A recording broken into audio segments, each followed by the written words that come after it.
Pour pousser, une plante elle a besoin de 4 éléments fondamentaux. Tout d'abord le soleil pour permettre la photosynthèse, la température qui va activer tous les processus physico-chimiques au sein de la plante, le sol qui permet aux racines bien entendu d'aller puiser tous les éléments minéraux dont elle a besoin, et l'eau qui va mettre en solution les différents éléments en fait, qui vont être absorbés par la plante. Et donc c'est pour ça que c'est fondamental pour permettre un bon développement de la plante. Quand il pleut, il y a plusieurs destinations possibles de l'eau. Elle peut s'infiltrer localement dans le sol dans un premier temps. Elle peut aussi ruisseler ou alors après, une fois que le sol est totalement chargé en eau, elle peut s'infiltrer en profondeur dans les nappes. La plante, elle va aller puiser l'eau dans la partie la plus superficielle du sol et donc dans une fraction qu'on appelle la réserve utile du sol.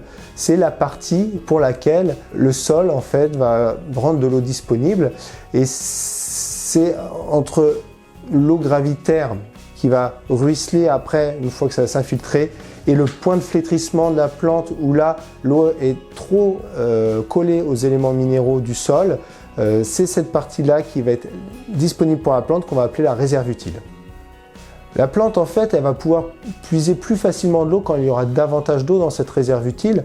Pour simplifier, il y a 2 fractions de réserve utile. Il y a la réserve utile facilement utilisable qui correspond globalement aux 2/3 de cette fraction disponible dans le sol, et la réserve difficilement utilisable qui est la partie la moins disponible où la plante continue à vivre, mais pour laquelle elle va subir du stress hydrique en cas d'assèchement du sol et elle va limiter son potentiel de rendement sans pour autant mourir, mais après au-delà c'est le point de flétrissement et la plante ne peut plus survivre parce que ses besoins en eau ne sont pas couverts. S'il ne pleut pas, les agriculteurs vont devoir apporter de l'eau par l'irrigation, soit par aspersion, soit par goutte à goutte, notamment au moment les plus critiques où la plante a vraiment besoin d'eau, tout d'abord pour commencer son développement à la germination et principalement au moment de la floraison, après la fécondation des fleurs et tout ce qui est la partie fructification, formation des graines qui est fondamentale. On a 3 manières de mobiliser l'eau d'irrigation. Soit on va aller puiser l'eau dans des forages pour aller prendre l'eau des nappes, de cette eau qui est issue de l'infiltration. Soit on va prendre de l'eau dans les cours d'eau, qui est une eau issue d'un ruissellement qui est récent, soit on va aller prendre de l'eau dans une retenue, qui est une eau aussi en général de ruissellement, qui a été stockée pendant l'hiver, ou éventuellement une eau qui a été prélevée en hiver pour être mise dans une réserve étanche.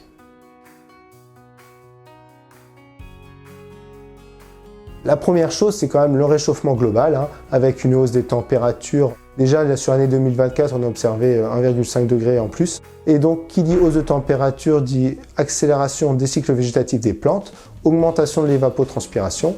Et donc, il va falloir réussir à s'adapter par rapport à ça. D'autre part, on a aussi des phénomènes d'intensité pluviométrique qui sont importants, des précipitations orageuses importantes l'été, et certains hivers aussi des risques de précipitations plus fortes.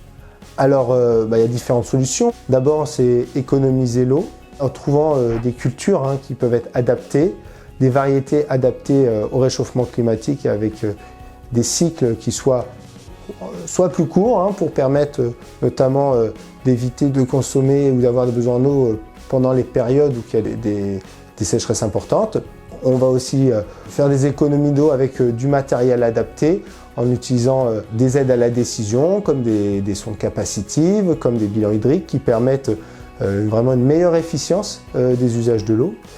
Ensuite, on a aussi la question du stockage, comme on va avoir des périodes de plus forte abondance en période hivernale et puis de plus forte sécheresse en période estivale. On peut aussi rechercher d'autres sources alternatives comme la réutilisation d'eau usée traitée, qui est une solution pour permettre d'accompagner de nouveaux usages quand les ressources sont très limitantes localement. Ça peut répondre à certaines problématiques. Et donc en fait, l'ensemble de ces solutions doivent permettre à l'agriculture de réussir à s'adapter.